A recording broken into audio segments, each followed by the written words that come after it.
Imam Syafi'i rahimahullah ta'ala mengatakan demikian. Orang yang tidak sabar dengan pahitnya hidup bersama guru, maka dia akan merasakan pahitnya kebodohan selama-lamanya. Ya, karena sama guru harus sabar, Pak. Ya, sama seorang guru, Imam Syafi'i sudah ngajarin kita demikian, rahimahullah. Ya, jadi menuntut ilmu harus sabar. Terkadang guru memang keras dalam menegur dan sebagainya. Karena yang dikedepankan adalah maslahat, ya, maslahat dalam menuntut ilmu. Bahkan orang-orang menuntut ilmu zaman dahulu, Pak, mereka sampai bangkrut. Ya, para ulama itu menyebutkan kalau ada seorang yang menuntut ilmu hadis itu ilmu yang dituntut dalam waktu yang panjang, Pak. Harus mulazamah dengan syekh seperti Imam Malik. Kalau ingin belajar hadis Al-Muwatta di Masjid Nabawi, dia harus mempersiapkan perbekalannya. Ya, maka orang yang belajar hadis itu dikatakan oleh para ulama dulu itu orang yang bangkrut karena bekalnya habis bertahun-tahun, ya, sampai dia jual apa yang dia miliki. Sampai Imam Bukhari jual atap rumahnya, kayu-kayu atap rumahnya untuk bekal menuntut ilmu hadis. Makanya kalau orang tua sekarang selalu ngeluh SPP sekolah mahal, ya memang sekolah butuh bulgo. Kata Imam Syafi'i rahimahullah, sekolah butuh bulgotin. Bulgo itu apa? Bekal.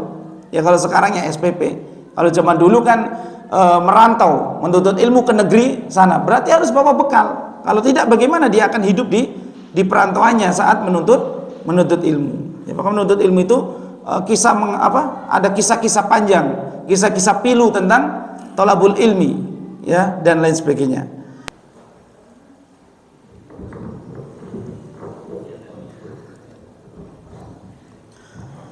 Bismillahirrahmanirrahim. Assalamualaikum warahmatullahi wabarakatuh.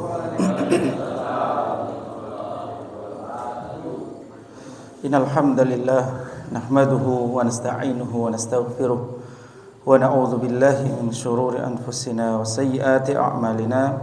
Man yahdihillahu fala mudilla lahu wa may yudlil fala hadiya lahu. Wa asyhadu an la ilaha illallah wahdahu la syarika lahu wa asyhadu anna Muhammadan abduhu wa rasuluh.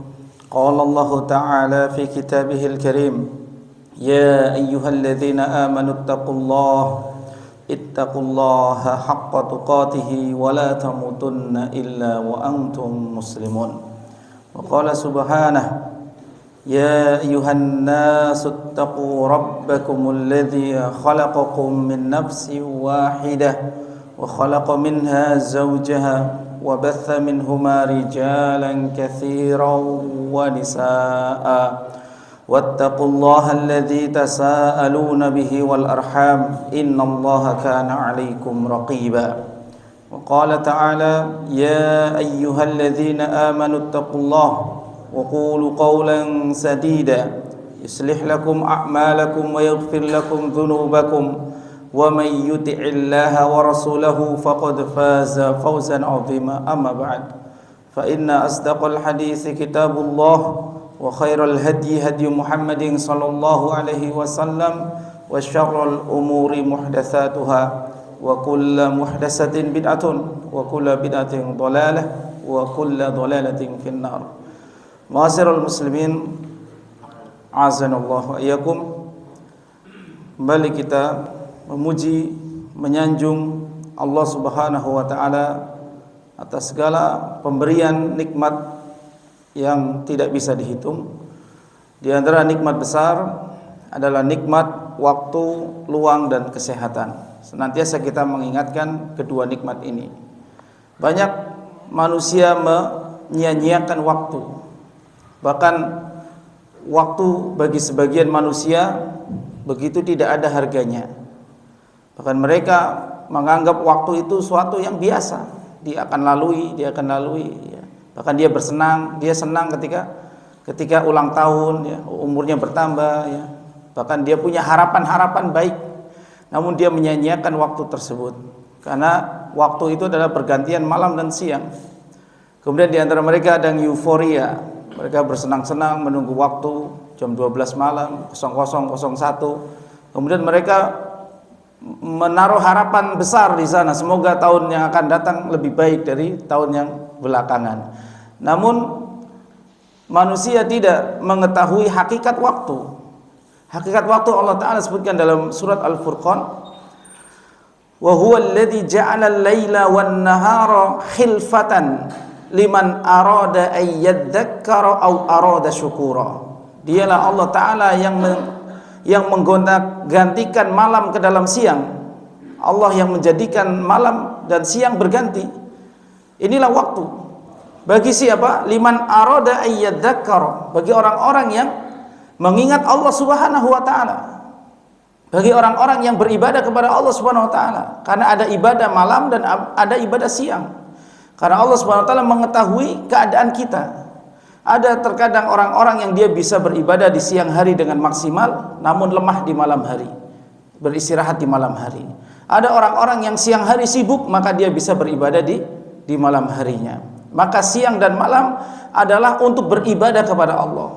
Oleh karena itu Allah Ta'ala sebutkan liman arada ayyadzakkara, bukan hanya untuk orang-orang yang mencari dunia saja, ya, kemudian dia menggunakan dunia itu untuk bersenang-senang, kemudian dia tidak sama sekali tidak mengerti nikmat waktu, tidak mengerti qimah atau berharganya waktu, bahwa rahasia waktu itu adalah ajal kita masing-masing. Karena kita bergonta-ganti siang malam, ya, ajal kita semakin dekat.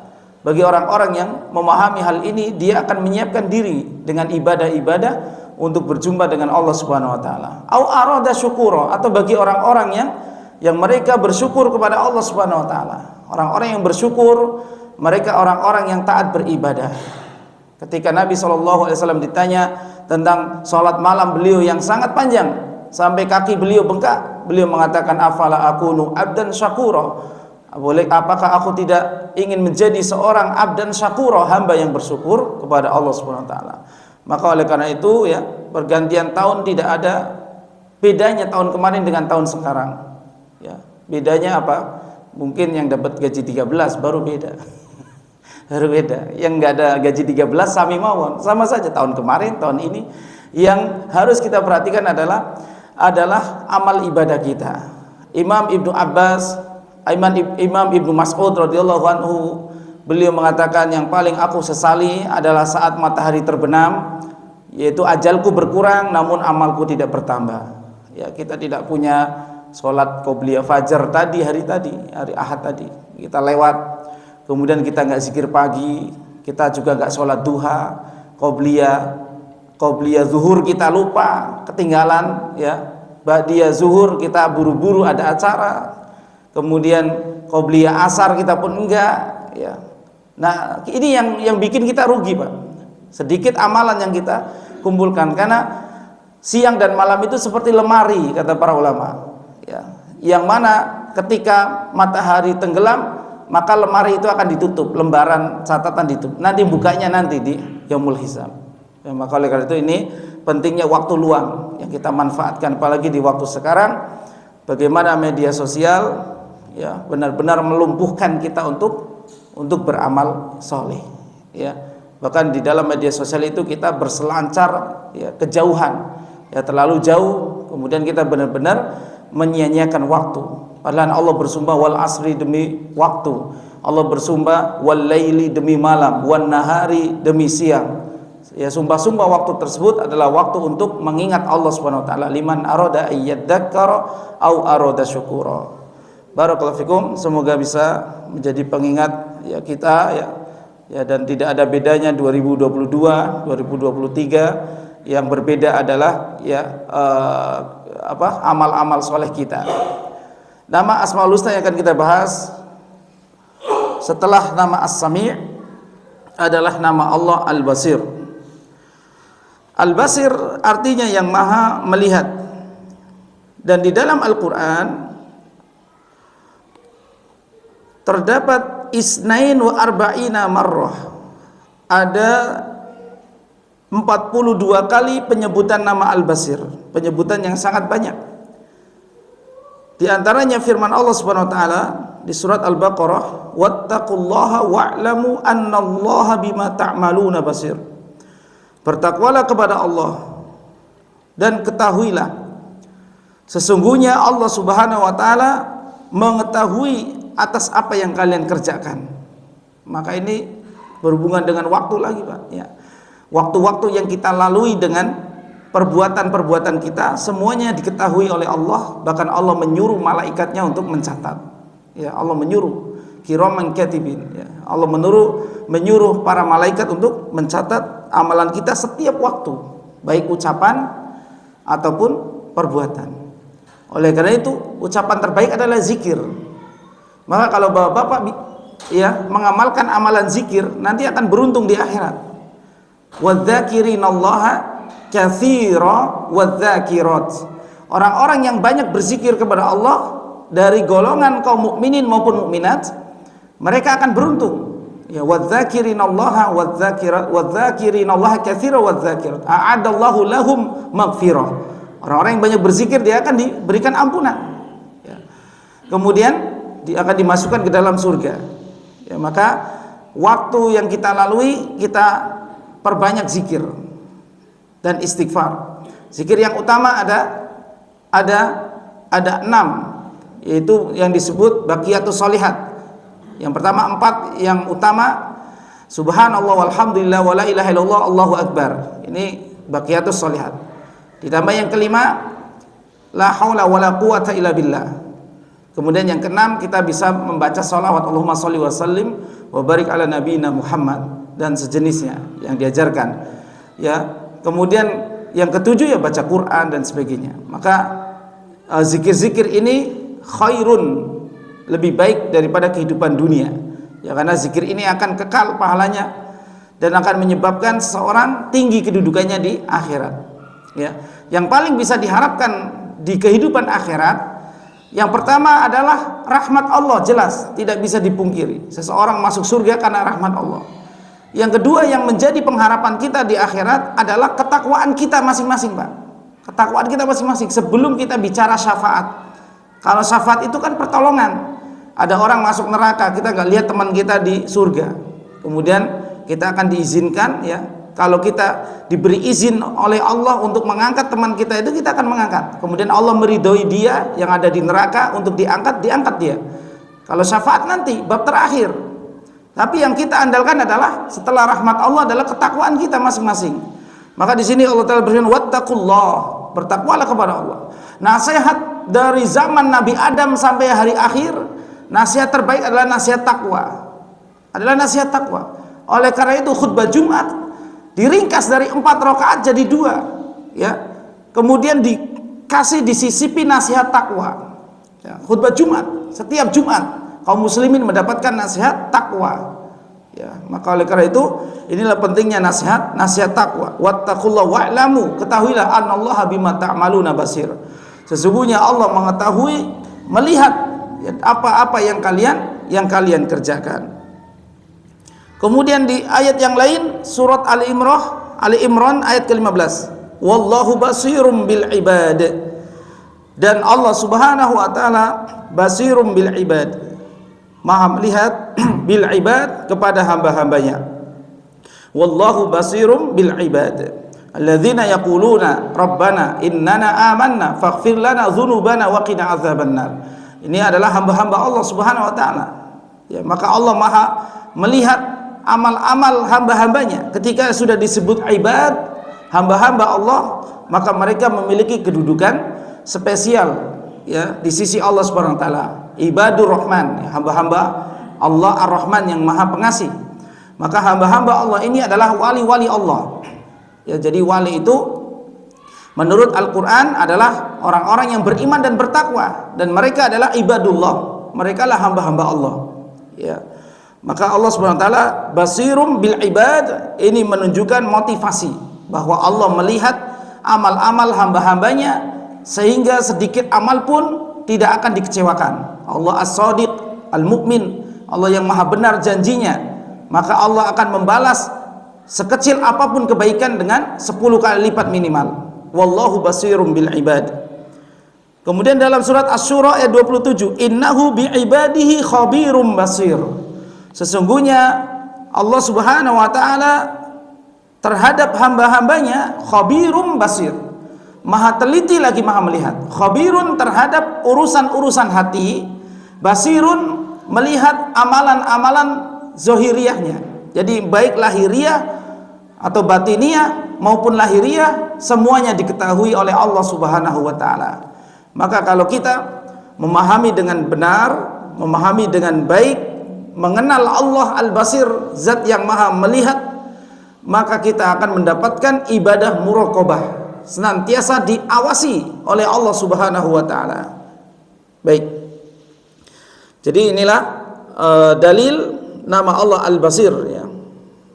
Kemudian arti Al-Basir secara bahasa adalah maha melihat ya. Allah Al-Basir maha melihat. Melihat secara nyata, Pak. Melihat seperti kita melihat. Namun penglihatan Allah penglihatan yang sempurna. Disebutkan oleh Syekh Abdurrahman As-Sa'di rahimahullah, penglihatan Allah ini penglihatan yang sempurna. Dicontohkan dengan Allah mampu melihat seekor semut hitam yang dia berjalan di atas batu hitam, kemudian di tengah kegelapan malam ya, maka Allah mampu melihat bekas jejak semut itu. Tidak hanya semutnya, jejaknya Allah mampu melihat jejak semut hitam di atas batu hitam di tengah-tengah kelamnya malam. Kemudian ditambah bahwa Allah Subhanahu wa taala melihat bagaimana sari makanan berjalan di perut semut tersebut ya. Ini penglihatan yang sempurna. Kalau manusia melihat membutuhkan cahaya, ya membutuhkan cahaya untuk bisa melihat objek yang kita lihat, akan tapi penglihatan Allah sama sekali ya, antara terang seperti ini dan gelap tidak ada bedanya, karena Allah maha melihat Al-Basir ya. Maka oleh karena itu kita tidak bisa lari dari jangkauan Allah Subhanahu wa taala. Allah taala berfirman, la tudrikuhul absaru wa huwa yudrikul absar. Allah tidak bisa dijangkau oleh absar, oleh mata manapun, mata jin, mata manusia, tidak ada yang bisa melihat Allah Subhanahu wa taala, karena Allah Subhanahu wa taala al-batin, Allah zat yang maha gaib, tidak bisa dilihat. Malaikat saja tidak bisa melihat Allah Subhanahu wa taala. Bahkan Nabi Musa alaihissalam yang mencoba Rabbi arini anzur ilaika, ketika Nabi Musa kalimullah berbicara kepada Allah, wahai Rabbku, arini, tunjukkan kepadaku, anzur ilaika, aku ingin melihatmu secara langsung. Karena Nabi Musa bisa berbicara secara langsung, mendengar firman Allah, namun Nabi Musa ingin melihat juga, ingin bisa melihat Allah Subhanahu wa taala. Maka kemudian Allah taala berfirman, kalau kamu kuat melihat gunung yang ada di sisimu itu, kamu akan bisa melihatku. Kemudian Allah nampakkan sinar ke gunung tersebut, maka hancur menjadi debu. Gunung yang materi padatnya itu batu-batuan ya, maka tiba-tiba hancur, maka pingsanlah Nabi Musa ya. Kemudian setelah Nabi Musa siuman, baru beliau bertaubat ya, beliau bertaubat. Maka Allah tidak bisa dilihat oleh seorang nabi pun. Ketika Nabi SAW Isra Mi'raj, maka para sahabat bertanya, hal ra'aita rabbaka, wahai Rasulullah, apakah engkau melihat Allah Subhanahu wa taala di atas langit ketujuh ya? Apakah engkau melihat Allah taala ketika engkau masuk ke Sidratul Muntaha, tempat yang mulia, tempat yang malaikat Jibril saja tidak bisa melewati tempat tersebut karena tidak diizinkan ya, dan kekuatannya berbeda dengan kekuatan Nabi Shallallahu alaihi wasallam. Maka beliau mengatakan, nurun anna arahu, ada hijab yang terbuat dari cahaya, maka bagaimana aku bisa melihatnya ya. Dalam riwayat lain, dalam riwayat Ibnu Abbas dikatakan Allah Subhanahu wa taala, Nabi Shallallahu alaihi wasallam melihat Allah Subhanahu wa taala. Kemudian disarah oleh para ulama bahwa Nabi sallallahu alaihi wasallam melihat Allah Subhanahu wa taala tidak dengan basar, tidak dengan mata telanjang, tapi dengan basirah. Nah, inilah makna Al-Basir yang kedua adalah Al-Basirah, dengan mata hati ya, dengan ilmu dan keyakinan yang sangat kuat. Maka seolah-olah Nabi SAW benar-benar melihat Allah di depan beliau alaihi salatu wassalam, sebagaimana beliau katakan kepada kita tentang ihsan.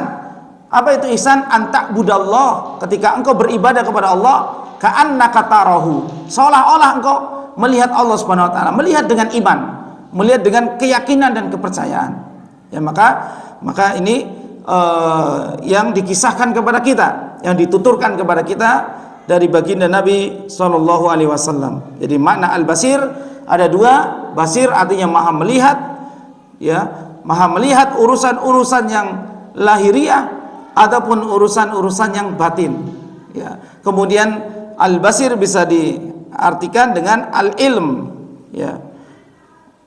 Dalam pepatah Arab ada kalimat rajulun basirun, laki-laki yang basir. Kemudian dikatakan basirun bil ilmi, artinya alimun bihi, orang yang memiliki pandangan luas, maka dia dikatakan orang yang berilmu, ya.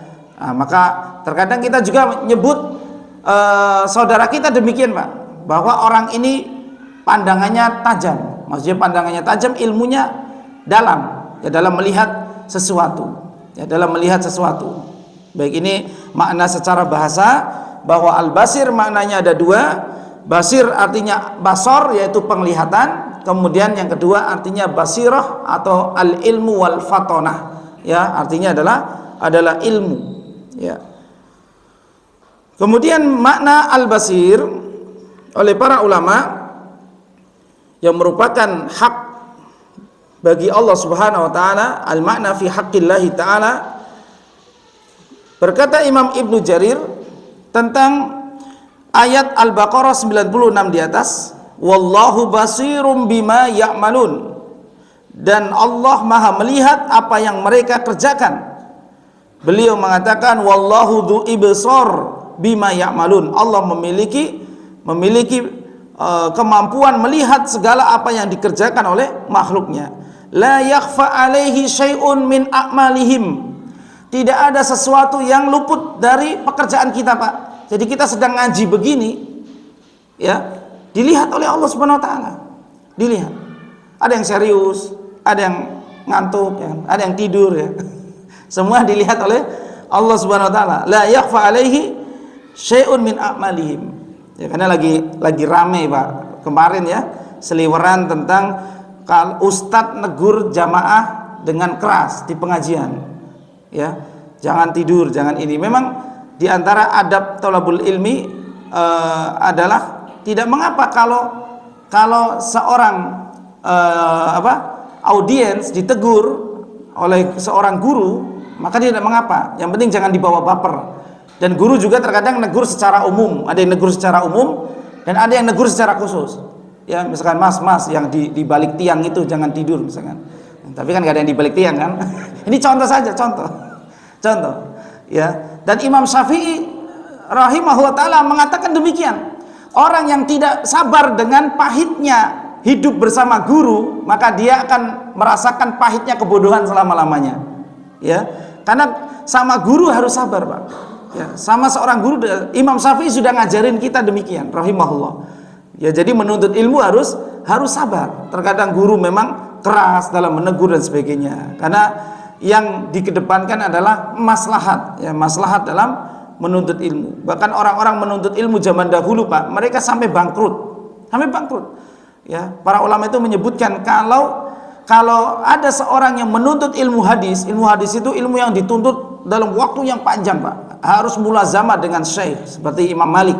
Kalau ingin belajar hadis Al-Muwatta di Masjid Nabawi, dia harus mempersiapkan perbekalannya, ya. Maka orang yang belajar hadis itu dikatakan oleh para ulama dulu itu orang yang bangkrut karena bekalnya habis bertahun-tahun, ya, sampai dia jual apa yang dia miliki. Sampai Imam Bukhari jual atap rumahnya, kayu-kayu atap rumahnya untuk bekal menuntut ilmu hadis. Makanya kalau orang tua sekarang selalu ngeluh SPP sekolah mahal, ya memang sekolah butuh bulgoh. Kata Imam Syafi'i rahimahullah, sekolah butuh bulgotin. Bulgo itu apa? Bekal. Ya kalau sekarang ya SPP. Kalau zaman dulu kan merantau, menuntut ilmu ke negeri sana, berarti harus bawa bekal. Kalau tidak, bagaimana dia akan hidup di perantauannya saat menuntut ilmu? Ya, maka menuntut ilmu itu ada kisah-kisah panjang, kisah-kisah pilu tentang thalabul ilmi, ya, dan lain sebagainya. Baik. Jadi tidak ada yang luput dari Allah Subhanahu wa taala dari setiap amalan kita. Amalan baik akan dicatat, amalan buruk juga akan dicatat. Bal huwa bi jami'iha muhitun. Segala perbuatan kita Allah liputi, Pak, muhitun. Allah Subhanahu wa taala muhit, meliputi segala sesuatu. Walaha hafidun dzakir. Ya, dan Allah Subhanahu wa taala menjaga amalan tersebut. Bagaimana Allah Subhanahu wa taala jaga sebuah amalan? Dicatat, ya. Allah jaga amalan-amalan kita dicatat. Orang-orang baik dijaga amalannya di Iliyun. Iliyun, inna kitabal, dicatat kitab. Inna kitabal abrari lafi Iliyin. Jadi amalan kita setelah Allah Subhanahu wa taala ketahui, maka Allah catat, ya, malaikat yang mencatat. Kemudian dijaga di mana? Dijaga di catatan amal. Catatan amal abror, orang-orang yang baik, maka disimpan di Iliyin. Adapun inna kitabal fujjari lafi sijjin. Adapun orang-orang yang fajir itu keluar dari ketaatan, maka disebut dengan fajir. Di mana? Di sijjin, ya, dia akan disimpan di perut bumi ketujuh. Ya, maka sehingga nanti pada hari kiamat orang-orang kafir semuanya amalannya dicatat, Pak. Jangankan yang mukmin, yang kafir sekalipun. Bismillah.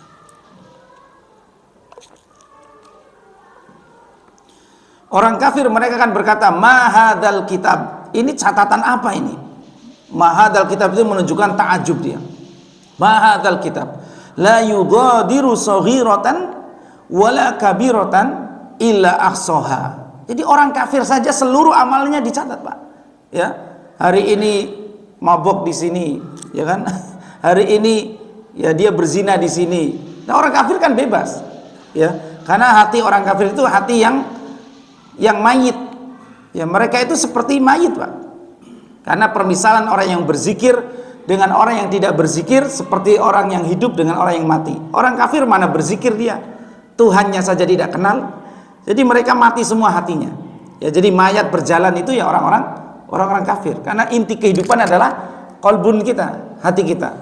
Maka qalbun salim itu qalbun yang dia mengikuti perintah Allah dan menjauhi larangannya. Dalam bahasa sederhananya, qalbun yang dia menjauhi syahwat. Karena Al-Quran berbicara perintah dan Al-Quran berbicara larangan. Orang-orang yang memiliki qalbun salim, dia mengerjakan perintah Allah sesuai kemampuan dan dia totalitas menjauhi larangan-larangan Allah. Larangan Allah banyak.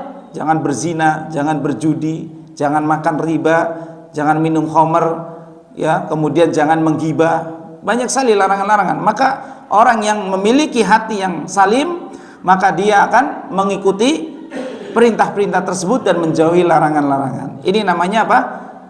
Namanya menjauhi penyakit syahwat. Karena orang kalau mengikuti apa yang diingini dia, ya, mengikuti apa yang diingini dia, maka ini namanya penyakit syahwat. Karena penyakit hati itu intinya adalah penyakit syahwat dan subhat. Kalau syahwat berhubungan dengan perintah dan larangan di Al-Quran, dia tidak mau mengerjakannya. Ya, ini namanya syahwat. Makanya orang yang melampaui syahwatnya kemudian dibahasakan dengan maghdubi alaihim. Maghdubi alaihim. Ya, dia tahu ilmunya kalau sholat itu wajib hukumnya, tapi dia nggak sholat. Ini orang yang maghdub, Pak. Maghdub. Seperti Yahudi, mereka berilmu. Ya, mereka Yahudi itu berilmu, tapi kenapa tidak mau mengikuti ajaran Nabi Muhammad SAW? Padahal Allah telah berfirman, wa aminu bima anzaltu ilaikum, ya, wa amanu bima anzaltu musaddiqal lima ma'akum. Allah Ta'ala katakan, wala takunu awwala kafirin bih. Wahai Yahudi Bani Israel, ya, wala takunu awwala kafirin bih. Kamu jangan menjadi orang yang pertama kali mengkufuri keimanan ini, bahwa Nabi Muhammad namanya sudah ada di kitab-kitab kalian, ya, namanya, dan kalian mengenalnya seperti mengenal anak-anak kalian sendiri. Maka Allah Ta'ala katakan wala takunu awwala kafirin bi. Kenapa alasannya? Alasannya karena dia menukar harga dunia yang sedikit, Pak.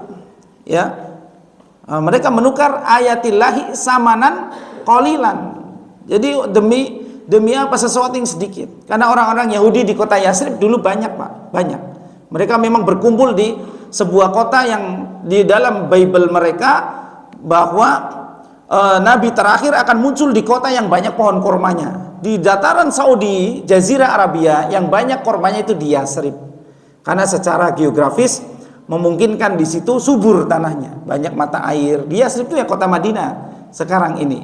Ya, makanya antum kalau umroh terkadang mampir ke kebun korma, ya, walaupun ini bisnisnya supir, ya kan. Supir itu dikasih Pak sama mereka, sama yang punya toko, ya. Entah itu 200 real, 500 real, dia pasti ngantongin duit kalau bawa jamaah umroh atau haji ke kebun kurma, karena banyak yang beli sih, ya, banyak yang beli di sana. Baik, maka Allah Ta'ala sebutkan alasannya mereka menukar ayat-ayat Allah yang ada di Injil mereka, yang ada di Taurat mereka, ya, yang ada di Taurat mereka dengan harga yang sedikit, harga dunia. Karena pada saat itu pemuka Yahudi nggak mau. Kalau mereka beriman, berarti otomatis orang-orang Yahudi yang lainnya beriman. Kemudian otomatis ini kembali ke masalah tarikan pajak, ya. Pungutan-pungutan yang diambil oleh pemuka-pemuka Yahudi tersebut, rahib-rahib tersebut, otomatis akan masuk ke baitul malnya kaum muslimin. Nah, maka disebutkan dalam sebuah asar, kalau ada 10 pendeta Yahudi aja yang masuk Islam, maka seluruh Yahudi masuk Islam, Pak. Ini nggak ada 10 pendeta rahib Yahudi itu nggak ada yang masuk Islam. Yang masuk Islam sedikit, ya, hanya sekitar 1, 2, 3, 4 orang. Salah satunya Abdullah bin Salam. Salah satunya Abdullah bin Salam yang dulu Yahudi kemudian bisa masuk Islam, ya. Maka ini orang Yahudi. Makanya Allah Subhanahu wa taala sebutkan sifat mereka pertama kali di dalam Al-Qur'an, ya bani Israil udhkuru ni'mati allati an'amtu 'alaikum wa ufu bi ahdi ufi bi ahdikum wa iyaya farhabun. Ya, maka sudah disebutkan sifat-sifat tentang orang-orang Yahudi tersebut. Ya.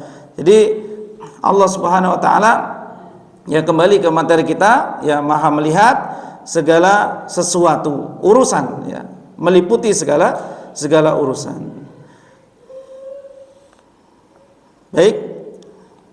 Jadi orang kafir pun amalannya dicatat, ya, semua dicatat. Hatta yadhiqahum biha al-iqaba jazaaha, sampai orang-orang kafir tersebut, ya, dan orang-orang yang berbuat maksiat, maka mereka mendapatkan iqab, mendapatkan balasan atas jaza, ya, sebagai balasan atas apa yang mereka kerjakan, ya. Jadi ini makna al-basir, meliputi segala sesuatu. Kita lihat komentar Imam Al-Khattabi di sini. Al-basir, kata beliau, al-alimu bi khafayatil umuri. Jadi al-basir artinya zat yang mengetahui segala perkara yang tersembunyi. Jadi tidak hanya kita mengartikan al-basir maha melihat hal-hal yang nampak, namun Al-Khattabi di sini menekankan alim bi khafayatil umur, mengetahui umur-umur, urusan-urusan yang khafi.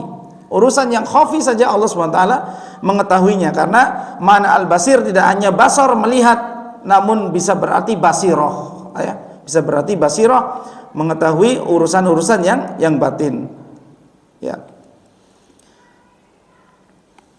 Baik, ini disebutkan oleh para ulama tentang makna al-basir. Apa buah daripada mengenal al-basir, ya? Buah yang bisa kita petik dari belajar Asmaul Husna al-basir, dan ini akan menjadi kekuatan iman untuk kita, karena belajar Asmaul Husna ini pengamalannya pertama dalam segi keimanan, Pak, bahwa kita meyakini Allah Maha melihat, sehingga akan muncul rasa takut. Jadi cinta kita kepada Allah, kita semua sepakat bahwa kita mencintai Allah. Saya sudah bahas dalam pembahasan tentang wali kemarin, ya. Jangankan kita kaum muslimin, orang Yahudi Nasrani mereka mencintai Allah, bahkan mereka mengklaim mereka dicintai Allah. Nahnu auliyaullah wa ahibba'uhu. Kami itu wali-wali Allah, dan kami itu, ya, paling mencintai Allah dibandingkan kalian, ya. Jadi mereka saling mengklaim mencintai Allah, namun mereka musyrik. Mereka menamakan Nabi Uzair dengan anak Allah, mereka menyamakan Nabi Isa dengan anak Allah. Ini Yahudi dan Nasrani, ya. Bahkan orang-orang Quraisy mereka mengaku-ngaku wali Allah juga. Kenapa? Karena orang Quraisy kepedean, ya. Tidak ada kaum suku di muka bumi ini yang diamanahi menjaga Ka'bah kecuali kami, orang Quraisy. Maka kami adalah wali-wali Allah. Jadi sampai orang kafir Quraisy saja mereka merasa sebagai waliullah, ya. Namun kecintaan, ya, kita kepada Allah Subhanahu wa taala, jika kita iringi dengan pengenalan yang benar, akan membuahkan ibadah-ibadah hati yang lain seperti khauf. Karena ilmu itu adalah takut. Imam Ibnu Mas'ud radhiyallahu anhu mengatakan, kafa bil khasyati aliman. Orang itu cukuplah dikatakan dia berilmu kalau dia memiliki khasyah, memiliki rasa takut kepada Allah. Jadi buah daripada pengajian itu kalau bisa menimbulkan rasa takut, itu yang diharapkan, Pak. Ya, kita pulang kemudian kita tidak bermaksiat lagi, ya, kita mengurangi hal-hal yang sia-sia atau benar-benar melepas dan meninggalkan ya hal-hal yang haram, kita tinggalkan. Ini namanya khasyah. Kafa bil khasyati aliman. Cukuplah orang dikatakan berilmu kalau dia memiliki rasa takut kepada Allah. Jadi orang yang gelarnya seabrek-abrek, titelnya nempel dari depan sampai belakang, ya paling belakang ALM, ya. ALM itu almarhum. Ya. Kan gelar terakhir ALM, Pak. Baik. Orang yang gelarnya banyak tapi dia banyak berbuat dosa atau malah menyuruh orang-orang untuk berbuat dosa, maka dia tidak dikatakan berilmu. Karena tidak pernah Al-Qur'an mendefinisikan ilmu itu dengan gelar atau dengan banyaknya hafalan riwayat, tidak. Al-Qur'an menafsirkan ilmu adalah innama yakhsyallaha min ibadihil ulama. Jadi yang takut kepada Allah itulah orang-orang berilmu. Ulama itu artinya orang berilmu. Jamak dari kata alim, ya, jamaknya ulama'u. Ya, maka ya ilmu diartikan dengan khasyah, takut. Dan cukuplah orang itu jahil, walaupun dia punya ilmu, ya dia belajar, ya dia banyak titelnya, kemudian dia bermaksiat, dia berdosa, maka dia dikatakan jahil. Maka buah daripada belajar keimanan, akidah seperti ini adalah menghadirkan rasa takut. Orang yang mencintai Allah tidak disertai takut, dia akan melunjak, dia akan berani, sehingga dia menyeberang syariat-syariat, ya, menyeberang syariat-syariat Islam yang sudah dibawa oleh Nabi SAW. Malah Nabi orang yang sangat amanah, menyampaikan seluruh amanah Allah kepada umat ini. Sampai dalam Hajjil Wada, Nabi SAW di atas onta beliau, di atas qaswa, onta beliau namanya qaswa. Beliau mengatakan, wahai para sahabat, apakah aku telah menyampaikan risalah? Kemudian para sahabat mengatakan, bala, iya wahai Rasulullah. Kemudian Nabi menunjuk ke atas sambil mengacungkan jari telunjuknya, Allahumma syahad, ya Allah ya syahid, saksikanlah aku telah menyampaikan seluruh ilmu, ya, seluruh amanah risalah sudah disampaikan. Ya, maka oleh karena itu, ya, orang yang mencintai Allah tanpa diiringi takut, dia akan menyeberang apa yang diajarkan Nabi. Misalkan ada seorang profil, bahkan dia seorang wanita, ya, yang dikenal dalam dunia kaum tasawuf, dia mengatakan, duhai Allah, dalam rangkaian doanya, seandainya ibadahku adalah untuk mengharapkan surga, haramkan surga bagiku. Ya, ini namanya melampaui batas. Nabi SAW mengatakan kepada kita, is'alul firdausal a'la. Wahai kaum muslimin, kita diseru oleh Nabi, mintalah surga firdaus tertinggi. Ya, jadi di samping beribadah kita menunjukkan cinta kita, ta'zim kita, pengagungan kita kepada Allah, ada harapan roja. Ya, ada roja, harapan kita dimasukkan ke dalam rahmat Allah. Karena Allah Ta'ala berfirman, yudkhilu may yasha'u fi rahmatihi. Allah memasukkan orang-orang yang dikehendakinya ke dalam rahmatnya, itu surga. Ya, kemudian dia mengatakan, jika ibadahku takut kepada nerakamu, maka jebloskan saja aku ke neraka. Ya, jangan pernah diangkat ke surga. Ya, seperti itu yang dikatakan oleh tokoh tersebut. Ya, dan tokoh tersebut diagung-agungkan oleh sebagian kaum muslimin. Bahkan seolah-olah wanita ini lebih mulia dari Ummul Mukminin Aisyah, lebih mulia dari Khadijah. Ya, seolah-olah ibadahnya paling top. Ya, padahal keliru pemahamannya. Ya, yang benar adalah kita mencintai Allah dan ada rasa takut. Ya, dan takut saja nanti kita bahas bertingkat-tingkat. Ada orang yang takut karena dosa-dosanya, boleh, ini tingkatan takut. Ada orang yang takut karena khasyah. Ini takut yang paling tinggi, Pak. Para ulama itu mereka dosanya sedikit. Namun khasyah mereka kepada Allah sangat tinggi. Ini takutnya disebabkan karena pengenalan dan pengagungan kepada Allah Subhanahu wa taala. Ya, gunung itu memiliki rasa takut, Pak. Makanya gunung itu meletus karena takut kepada Allah. Wa inna minal hijarah, ya. la yahbituna min khasyatillah. Jadi ada hijarah, batu-batu yang gede di atas gunung itu, di perut gunung. Kemudian yahbitu itu meluncur. Dia meluncur gelundung. Ya, dia meluncur gelundung itu min khasyatillah, karena dia takut kepada Allah Subhanahu wa taala. Ternyata gunung meletus itu karena dia takut kepada keagungan Allah Subhanahu wa taala. Sehingga kalau Al-Qur'an diturunkan di atas gunung, ya maka hancur gunung tersebut. Lau anzalna hadzal Qur'an ala jabalin la ra'aitahu khashian. Pertama dia akan takut, ya. Dia akan takut khashian mutasaddian min khasyatillah. Dia akan takut, tunduk, hancur, meledak, meletus min khasyatillah, karena rasa takutnya kepada Allah. Masa gunung punya rasa takut, kita tidak punya rasa takut? Kenapa? Gunung mengenal Allah, ya. Dia makhluk Allah, ciptaan Allah. Namun dia tidak diberi nafsu. Kalau manusia diberi nafsu. Jadi yang menutupi hati kita itu ya nafsu kita. Kalau kita tadi terjangkit penyakit subhat, penyakit syahwat tadi, ya sudah, rasa takut kita akan semakin kecil. Ya, karena kita suka melawan perintah dan suka menerjang larangan, suka menuruti hawa nafsu. Ya, maka rasa takutnya akan semakin kecil. Baik, jadi buah dari mengimani nama Allah Al-Basir yang pertama adalah muraqabah. Yang pertama adalah muraqabah. Ya, innal yaqina bihadza, sesungguhnya meyakini dan memahami nama Al-Basir yang maha mengetahui segala urusan kita, perkara kita, maka akan membuahkan fi qalbil mu'min, di hati orang-orang yang beriman, khaufan minallah, yaitu rasa takut kepada Allah Subhanahu wa taala. Min an yarahu ala halin la tardihi. Dia akan takut bahwa ketika Allah melihat dirinya dalam keadaan yang tidak diridhoi Allah, itu dalam keadaan maksiat. Wa yastahyi min rabbih subhanahu an yarahu ala maksiatin. Dan dia malu kepada Allah Subhanahu wa taala saat Allah melihatnya dalam keadaan bermaksiat. Ini puncak keimanan, Pak. Muraqabah atau ihsan ini tingkatan maratibuddin, tingkatan orang dalam menjalankan agamanya, tingkatan yang paling puncak adalah tingkat ihsan. Dia merasa senantiasa diawasi oleh Allah sehingga dia memiliki rasa takut dan dia memiliki rasa malu. Karena malu sebagian dari iman. Kenapa banyak wanita menampakkan auratnya? Dia tidak berhijab keluar rumah karena tidak punya rasa malu. Tapi fitrahnya punya rasa malu, Pak. Orang yang pakainya medel-medel, lo medel-medel nggak, Pak? Bahasa mana nih? Bahasa comal ini, medel-medel. Dia tetap juga begini, dibener-benerin, ya. Padahal ngapain dia bener-benerin pakaian? Pakai aja pakaian yang sempurna sekalian, ya. Kelihatan medel-medel tapi dibener-benerin, ya, tetap aja kelihatan.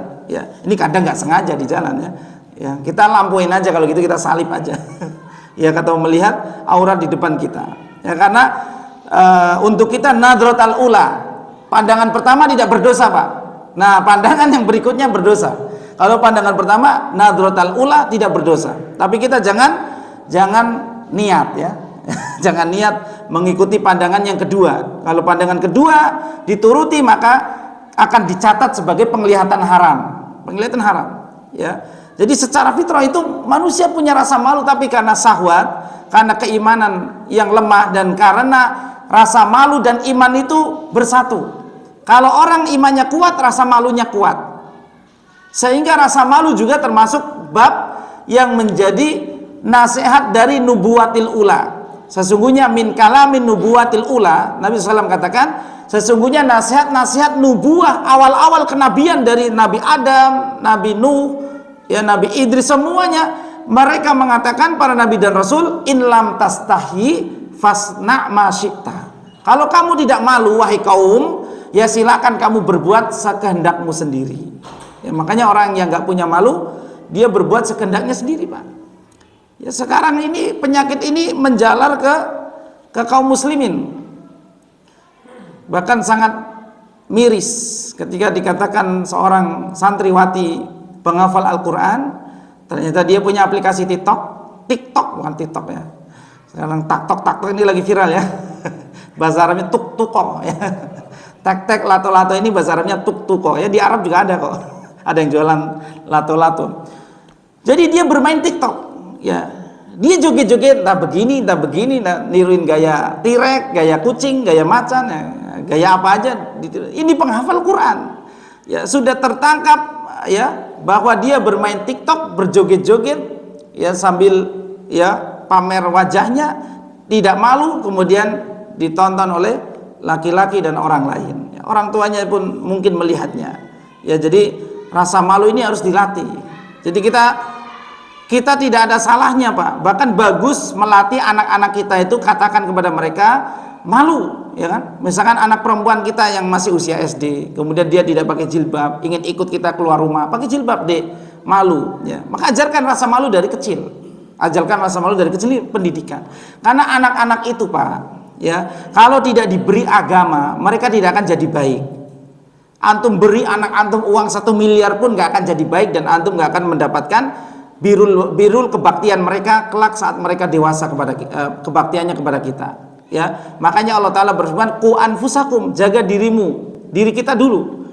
Bagaimana kita menjaga diri? Dengan ilmu. Karena ilmu yang akan menjaga diri kita dan harta kita. Kita kalau punya harta, kalau punya ilmu, ini a'lal manazil, kata Nabi SAW, kedudukan paling tinggi. Artinya kita bisa menjaga harta kita belanjakan sesuai dengan tuntunan. Ya, namun kalau orang yang punya harta nggak punya ilmu, wah sudah, dia tidak bisa ngontrol diri. Akhirnya akan rugi ketika datang yaumul hisab nanti. Ya, maka ajarkan kepada mereka, ya, kepada keluarga itu ilmu agama. Salah satunya ajarkan rasa malu. Ya, muraqabah. Kalau bisa Allah melihat kita, ya, Allah melihat kita. Ya, kan anak-anak kan masih polos, dia tidak berdosa kalau dia tidak ada maksiat, anak-anak itu. Ya, tapi kalau diyakinkan Allah melihat kita, inilah poin-poin yang diajarkan Luqmanul Hakim atau Luqman yang dikisahkan dalam surat Luqman dalam Al-Quran kepada anaknya, putranya. Ya, jadi dinasihatkan bahwa Allah khabir. Ya, seandainya ada 1 biji saja tertanam di dalam bumi atau melayang-layang di angkasa, ya'ti bihallah, maka Allah mengetahuinya. Allah mengetahui segala sesuatu. Ya, sehingga memahamkan tentang hal ini akan menanamkan pada jiwa anak kita malu. Ya, rasa malu. Saya punya teman, Pak, dulu di SMP. Di SMP, ya, kita sudah mulai remaja-remaja. Namun teman saya ini sudah diajarkan kejujuran oleh bapaknya. Ya, kejujuran. Sehingga ya antum tahu sendiri lah, dulu antum pernah SMP sekolah umum, pernah nyontek nggak, Pak? Saya tanya, pernah nyontek nggak? Sering, sering. Turun-turunan sering, ya. Ya, nurun, ya. Karena ilmu itu nurun, ya. Oh, bukan nurun itu cahaya, nurun itu nyontek. Ya, maka teman saya ini nggak pernah nyontek sama sekali, Pak, sama sekali nggak pernah nyontek. Ya, karena diajarkan kejujuran oleh orang tuanya dari kecil. Sehingga kalau dulu kita sekolah ada ada namanya kelas favorit dan kelas di bawahnya itu, sehingga dia dari masuk pertama favorit dia turun menjadi kelas yang tidak favorit. Tapi di akhir ujian akhir dia menjadi 10 besar. Ya, 10 besar.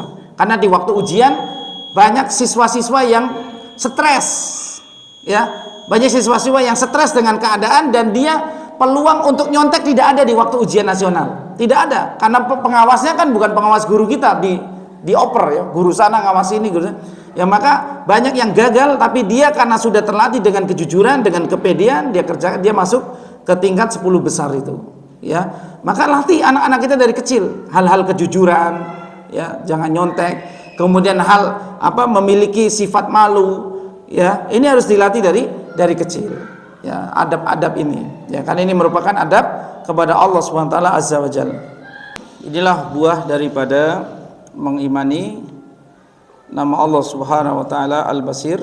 Pertama akan memberikan sikap keimanan muraqabah, senantiasa diawasi oleh Allah Azza wa Jalla. Kemudian yang kedua, al-ikhlasu lillahi ta'ala fi jamil a'mal. Yang kedua, kalau kita mengimani nama Allah Al-Basir, kita akan dikaruniai keikhlasan dalam setiap amal. Karena Allah telah melihat kita membaca Quran, kemudian kita berbolak-balik keadaan dalam berdiri, ruku, i'tidal, sujud, duduk di antara dua sujud. Allah mengetahui pergerakan salat kita, melihat, ya. Maka kita akan memperuntukkan ibadah kita hanya benar-benar untuk Allah. Ini namanya ikhlas. Ya, kan, makanya lawan daripada ikhlas adalah riya, ingin dilihat orang, ingin dilihat manusia. Ya, ini namanya riya. Maka kalau kita memiliki muraqabah dan kita yakin amalan kita itu sudah dilihat Allah, dan Allah akan mencatat amalan kita dan akan dibalas amalan kita, maka akan membuahkan rasa ikhlas, akan membuahkan sikap ikhlas pada diri kita saat kita mengetahui Al-Basir, melihat amal-amal kita. Ya. Allah Ta'ala berfirman, alladzi yaraka hina taqum wa taqallubaka fis sajidin. Dalam surat Syu'ara ayat 218, Allah Ta'ala menunjukkan kepada Nabi SAW bahwa Allah SWT melihatmu wahai Rasulullah saat kamu berdiri, hina taqum, saat kamu berdiri, ya, karena rukun sholat berdiri bagi yang mampu.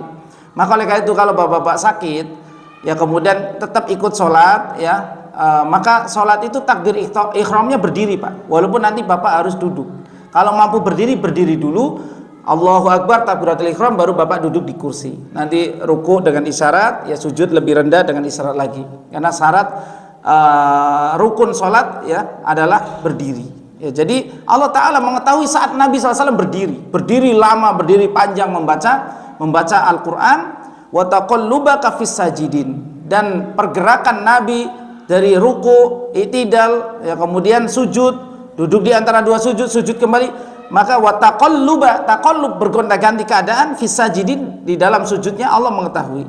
Ya, maka munculkanlah rasa ikhlas, ya, di dalam beribadah, jangan untuk dilihat orang, karena surga Allah itu tersembunyi, Pak. Surga Allah sembunyikan, mala ainun ra'at, tidak pernah dilihat manusia, mata manapun tidak pernah melihat surga.